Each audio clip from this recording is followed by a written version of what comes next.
자, 복음기초 12강인데요. 여러분의 눈빛을 보니까 뭘 말씀하고 계신지 알 것 같습니다. 그 눈빛 잘 봐두도록 하겠습니다. 지난주 우리 이 목사님이 25장을 했는데 저는 12장입니다. 성령께서 어떻게 역사하실지 모르기 때문에 미리 판단은 또 금물입니다. 자, 4강 문제 해결의 열쇠 십자가입니다. 우리가 1, 2, 3, 4강 그리고 4강에서 이제 마지막 5번, 6번을 하게 될 텐데요. 과감하게 복습은 안 하도록 하겠습니다. 자, 바로 우리 5번 한번 보겠습니다. 5번 한번 읽어볼까요? 시작. 이렇게 지원해 주는 은혜의 힘을 입어 사는 자들이 도달해야 할 목표는 무엇입니까? 자, 우리가 하나님의 은혜를 힘입어 이제 사는 자가 되었습니다. 그래서 우리가 도달해야 할 목표가 있다는 건데요. 자, 1번 한번 읽어보겠습니다. 시작. 무엇을 기도하고 무엇을 생각해야 합니까? 골로새서 3장 1절부터 4절까지 말씀입니다. 잘 안 보이시는 분은 성경책을 찾으셔도 무방합니다. 한번 쭉 같이 읽어보겠습니다. 시작. 그러므로 너희가 그리스도와 함께 다시 살리심을 받았으면 위의 것을 찾으라. 거기는 그리스도께서 하나님 우편에 앉아 계시느니라. 위의 것을 생각하고 땅의 것을 생각하지 말라. 이는 너희가 죽었고 너희 생명이 그리스도와 함께 하나님 안에 감추어졌습니다. 우리 생명이신 그리스도께서 나타나실 그때에 너희도 그와 함께 영광 중에 나타나리라. 아멘. 자, 무엇을 기도하고 무엇을 생각해야 합니까? 위의 것을 찾고 위의 것을 생각해야 된다. 우리의 생명이신 그리스도라고 이렇게 말씀하고 있는데요. 1절을 보시면 이렇게 기록합니다. 그러므로 너희가 그리스도와 함께 다시 살리심을 받았으면 위의 것을 찾으라. 거기는 그리스도께서 하나님 우편에 앉아 계시느니라. 우리가 예수님과 함께 새 생명으로 태어나게 되었다면 어디 것을 찾아야 된다고요? 위의 것을 찾아야 됩니다. 하나님은 우리를 위해서 무궁무진한 많은 것들을 준비해 놓으셨습니다. 우리가 죄에서 벗어나기만 하면 하나님은 우리에게 할 일을 주세요. 여기서 위의 것은 이 땅의 것과 또 비교되는 그런 개념입니다. 그래서 우리는 지금까지 모든 좋은 것이 어디에 있는 줄 알았습니까? 이 땅에 있는 줄 알았죠. 이 땅에. 솔직히 이 땅에 있는 것 같잖아요. 그죠? 이 땅에 다 있는 것 같습니다. 그런데 성경은 뭐라고 이야기하고 있냐면 위에 있는 복을 찾으라라고 이야기를 하고 있다는 겁니다. 이렇게 찾으라라고 하니까 어떤 개념인 것 같습니까? 찾으라 하니까. 예를 들면 무슨 금광이나 무슨 보화가 숨겨져 있는, 예를 들면 유전이 숨겨져 있는 그런 것을 막 찾으라, 이런 탐색하라, 그런 의미입니다. 그런데 왜 성경은 우리에게 위의 것을 찾으라라고 이야기를 할까요? 왜 위의 것을 찾으라? 왜 그럴까요? 왜 성경이 하나님의 말씀이 우리에게 위의 것을 찾으라 할까? 그것은요, 이 땅의 복이 진짜가 아니기 때문에 그렇습니다. 이 땅의 복이 진짜 복이 아니기 때문입니다. 이 세상의 모든 복을 비유하자면 저는 이렇게 비유하겠습니다. 따라하겠습니다. 모델 하우스와 같다. 이 땅의 모든 복은요, 모델 하우스와 같습니다. 혹시 가보셨습니까? 모델 하우스? 줄도 한번 서보셨습니까? 모델 하우스를 보면 엄청 잘 지어놨어요. 살고 싶은데 못 살아요. 왜 못 삽니까? 결국 무너지거든요. 결국 무너뜨립니다. 진짜 복은요, 하나님 자신입니다.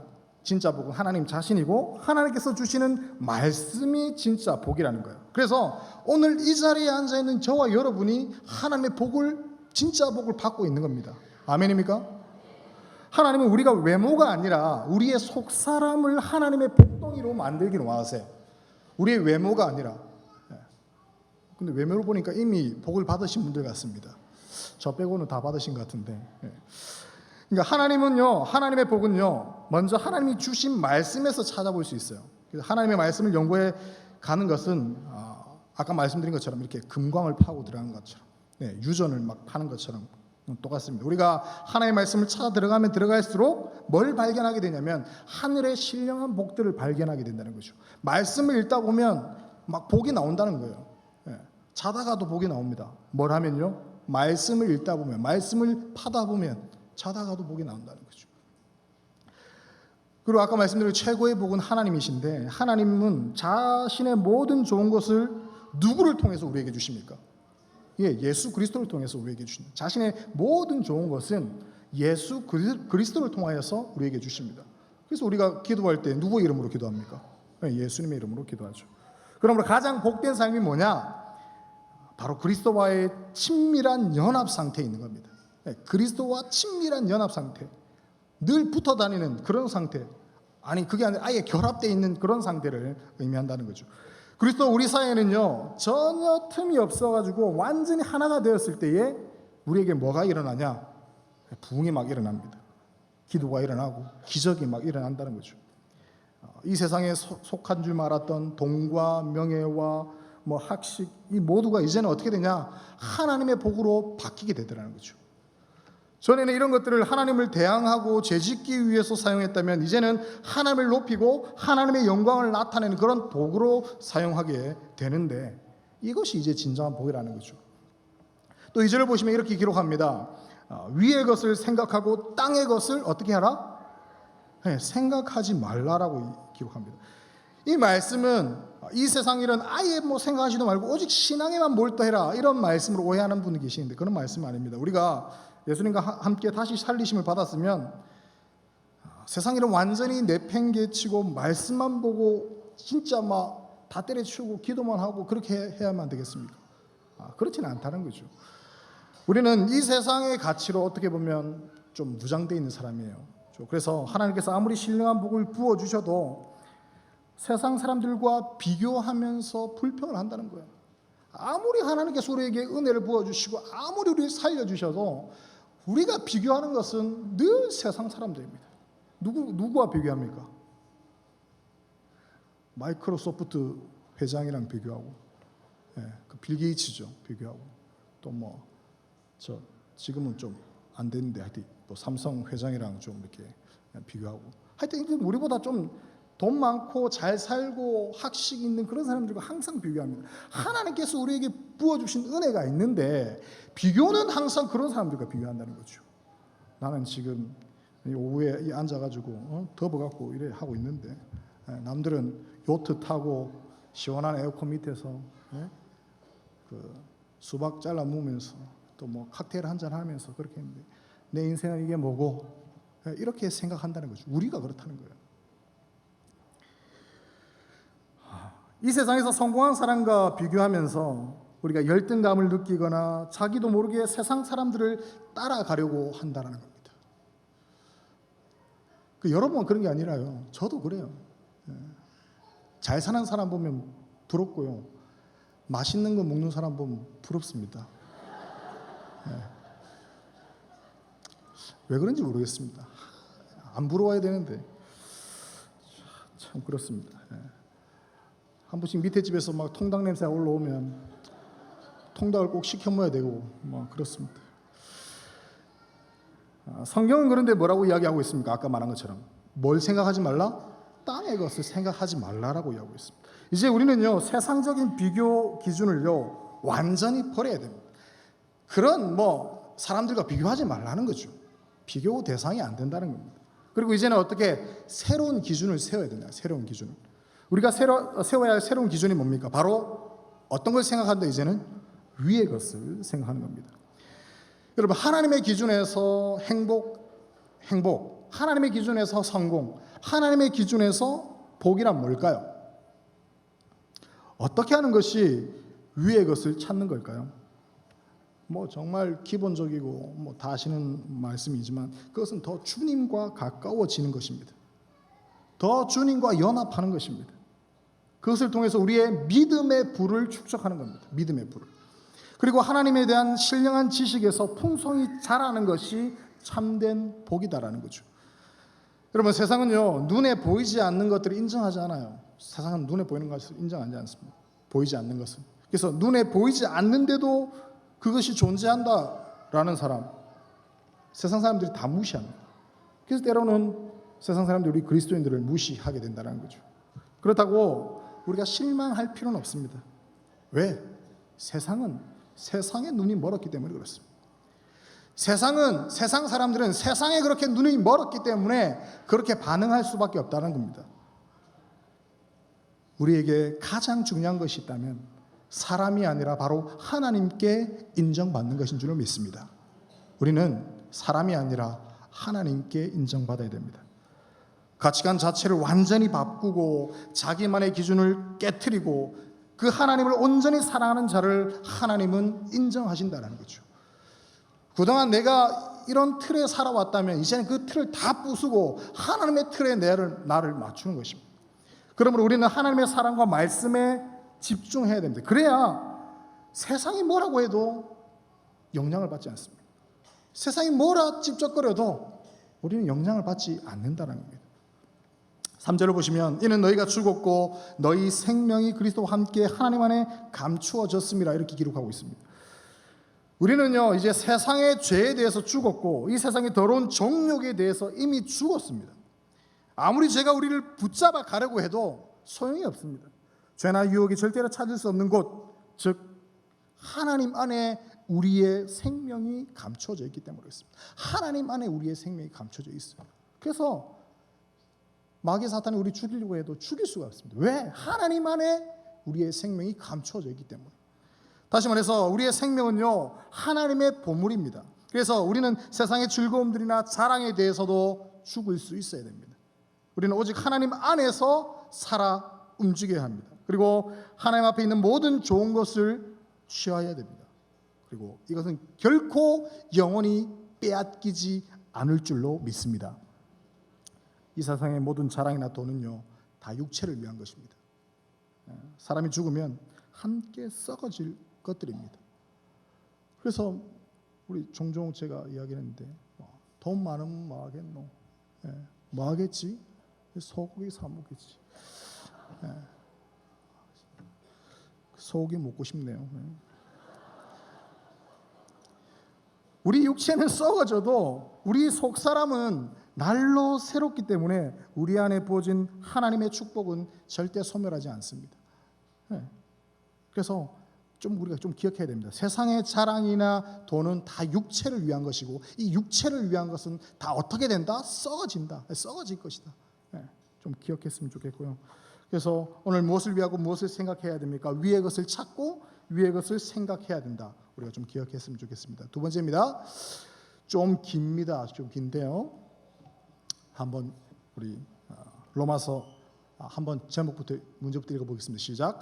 아담의 영향력과 예수님의 영향력의 차이를 어떻게 표현하고 있습니까? 로마서 5장 17절에서 21절인데요. 자, 보이시는 분은 함께 읽겠습니다. 시작. 한 사람의 범죄로 말미암아 사망이 그 한 사람을 통하여 왕노릇하였은즉 더욱 은혜와 의의 선물을 넘치게 받는 자들은 한 분 예수 그리스도를 통하여 생명 안에서 왕노릇하리로다. 그런즉 한 범죄로 많은 사람이 정죄에 이른 것 같이 한 의로운 행위로 말미암아 많은 사람이 의롭다 하심을 받아 생명에 이르렀느니라. 한 사람이 순종하지 아니함으로 많은 사람이 죄인 된 것 같이 한 사람이 순종하심으로 많은 사람이 의인이 되리라. 율법이 들어온 것은 범죄를 더하게 하려 함이라. 그러나 죄가 더한 곳에 은혜가 더욱 넘쳤나니 이는 죄가 사망 안에서 왕노릇한 것 같이 은혜도 또한 의로 말미암아 왕노릇하여 우리 주 예수 그리스도로 말미암아 영생에 이르게 하려 함이라. 아멘. 자, 아담의 영향력과 예수님의 영향력을 어떻게 설명합니까? 저 빨간 것이 읽어볼까요? 시작. 죽이는 영향력과 살리는 영향력. 자, 아담은 어떤 영향력입니까? 죽이는 영향력. 예수님은요 살리는 영향력입니다. 성경 로마서 5장 17절에서 21절을 저렇게 풀었는데요. 딱 보시면 한 사람의 범죄와 사망이 왕노릇합니다. 누굽니까 이건? 아담이고. 자, 그리고 한 분 예수 그리스도를 통하여 생명 안에서 왕노릇합니다. 그러니까 아담은 한 사람의 범죄로 사망이 왕노릇하게 되지만 예수님은 한 분 예수 그리스도를 통하여 생명 안에서 사망이 아니라 생명 안에서 왕노릇하게 되고요. 또 한 범죄로 많은 사람이 정죄에 이르게 되지만 한 의로운 행위로 많은 사람이 의롭다 하심을 받아서 생명에 이르게 됩니다. 그리고 세 번째로 한 사람의 불순종 많은 사람이 죄인이 됩니다. 한 사람의 불순종으로 인해서. 그러나 한 사람의 순종하심으로 인해서 많은 사람이 뭐가 되었다고요? 의인이 되었다. 그리고 죄가 사망 안에서 뭘 했다고요? 왕노릇. 그리고 은혜가 의로 말미암아 뭘 했다? 왕노릇했다. 우리 주 예수 그리스도로 말미암아 영생을 이르게 했다. 기억하시면 좋겠습니다. 우리 20절을 보면 이렇게 기록합니다. 율법이 들어온 것은 범죄를 더하게 하려 함이라. 그러나 죄가 더한 곳에 은혜가 더욱 넘쳤다라고 얘기합니다. 죄가 더한 곳에 뭐가 더 넘쳤다고요? 은혜가 더 넘쳤대요. 죄가 아무리 있어도 은혜로 다 커버가 된다는 거예요. 제가 이 말씀을 읽으면서 어떤 게 생각나냐면 우리 컵에 막 구정물이 있는데 이 구정물이 있다가 구정물이 깨끗하게 되려면 어떻게 하면 됩니까? 맑은 물을 계속 채우면 어떻게 됩니까? 결국은 구정물이 다 나가고 깨끗한 물이 돼서 제가 이렇게 마실 수 있는 물이 된다는 거죠. 죄가 아무리 많아도 그 죄 많은 곳에 하나님의 은혜가 넘쳐나면 그것이 하나님의 은혜로 넘쳐나게 될 줄로 믿습니다. 그러니까 우리가 늘 은혜에 거해야 된다는 이유가 바로 그런 이유겠죠. 우리 3번 한번 보겠습니다. 시작. 거저 주시는 은총으로 이루어진 우리가 어느 수준까지 성장해 갑니까? 자, 고린도서 1장 30절 시작. 너희는 하나님으로부터 나서 그리스도 예수 안에 있고 예수는 하나님으로부터 나와서 우리에게 지혜와 의로움과 거룩함과 구원함이 되셨으니. 자, 고린도서 5장 21절 시작. 하나님이 죄를 알지도 못하신 이를 우리 대신하여 죄로 삼으신 것은 우리로 하여금 그 안에서 하나님의 의가 되게 하려 하심이라. 자, 시작은요. 시작은 어떻게 된다고 읽어볼까요? 시작. 그리스도가 나의 의가 되어 주십니다. 그러나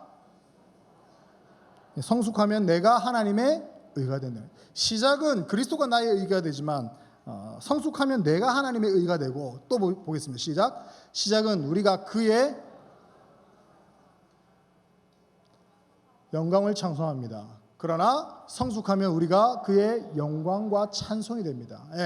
우리가 그의 영광을 찬송하지만 성숙하면 어떻게 된다고요? 그의 영광과 찬송이 된다. 자, 시작은 두 번째 시작은 하나님이 우리의 기업이 되십니다. 그러나 성숙하면 우리가 하나님의 기업이 됩니다. 시작은 하나님이 우리의 기업이 되지만 성숙하면 우리가 하나님이 기업이 됩니다. 자, 우리 저거 한번 읽어보겠습니다. 시작. 우리에게 주신 하나님의 DNA의 특징은 형상과 다스림의 통치권입니다. 하나님의 형상으로서 씨를 낳아 생육, 번성, 충만케 해야 합니다. 우리의 삶의 현장에 하나님의 통치가 나타나도록 약속을 선포하고 영혼들을 말씀과 성령으로 잘 양육해야 합니다. 자식이 성장하여 잘 되면 부모의 자랑이 되고 영광이 됩니다. 우리의 존재가 하나님의 자랑이 되고 하나님의 의가 되는 날을 기대하며 사십시다. 아멘. 자, 6번 보겠습니다. 한번 읽어보겠습니다. 시작. 십자가는 우리를 한 몸으로 묶어주고 그리스도의 몸된 교회를 위해 살도록 돕습니다. 1번 시작. 십자가를 경험하기 전의 상태를 무엇이라고 표현합니까? 자, 에베소 2장 11절 12절입니다. 읽겠습니다. 시작. 그러므로 생각하라. 너희는 그때의 육체로는 이방인이요 손으로 육체에 행한 할례를 받은 무리라 칭하는 자들로부터 할례를 받지 않은 무리라 칭함을 받는 자들이라. 그때 너희는 그리스도 밖에 있었고 이스라엘 나라 밖의 사람이라. 약속의 언약들에 대해서는 외인이요 세상에서 소망이 없고 하나님도 없는 자이더니. 자, 육체로는 뭐였다고요?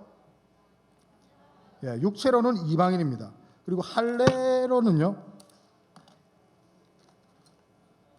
할례 받지 않은 무리. 또 그리스도 안에 있는 자, 밖에 있는 자, 밖에 있는 자. 약속의 언약들에 대해서는 뭐였다고요? 외인이었고. 그리고 세상에는 소망이 있었습니까? 없었습니까? 없고, 또 하나님도 있었습니까? 없었습니까? 없었습니다. 그러니까 하나님을 만나지 못했을 때의 상태와 하나님을 만난 이후의 상태가 엄청 다릅니다. 아마 여기서도 예수님 만난 지 얼마 안 되신 분도 계십니다. 생각할 때는 내가 바뀐 게 아무것도 없다라고 생각하지만 엄청나게 많이 바뀐 줄로 믿습니다. 나는 생각할 때 아무것도 안 바뀌었다 생각하지만 많이 바뀌었어요. 특별히 하나님과의 관계, 또 언약과의 관계에서 특별한 혜택을 받을 수 있는 밖에 없는 그런 언약의 사람이 되었다는 사실 우리가 좀 기억했으면 좋겠고요. 자, 2번 시작. 십자가 이전과 십자가 이후의 삶이 어떻게 다릅니까? 자, 너무 길어서 제가 짧게 바꿨는데요. 한번 읽어보겠습니다. 시작.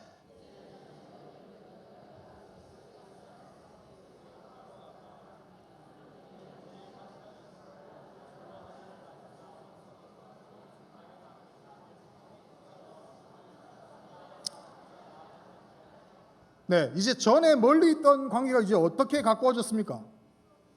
뭘로? 네, 그리스도로 그리스도의 피로 가까워졌고 또 둘로 하나를 만들어서 있던 막혔던 관계를 허시고 성령 안에서 함께 아버지께 나아감을 얻게 하셨다라는 거죠. 그 지극히 개인으로만 알고 자신만 생각하고 살던 이 사람들이 이제는 연합, 한 몸의 비밀, 그러니까 교회를 알아가기 시작했다는 거죠. 성령 안에서 하나님 아버지께 나아감을 얻게 하셔서 이 교회로 함께 지어져 간다라는 겁니다. 개인으로 시작했던 이 신앙의 여정이 이제는 교회와 목장 또는 한 몸으로 완성되어 가는데, 한 사람이 성숙해서 결혼하고 또 아이를 낳으면서 이렇게 가정을 이루는 과정들이 인생에 있어야 할 것처럼 우리가 은혜로워진 이유로, 저 읽어볼까요? 시작. 우리가 은혜로워진 이유로 그리스도의 몸인 교회로 성숙해야 하는 과정은 우리의 삶의 최고의 가주이면서 영광입니다. 최고의 과정이면서 영광이 바로 우리가 성숙해가는 과정이다라는 겁니다. 자, 3번 읽어보겠습니다. 시작. 십자가를 경험한 사람들이 궁극적으로 나아가는 목표는 무엇입니까? 자, 에베소 2장 19절에서 22절입니다. 한번 읽어보겠습니다. 시작.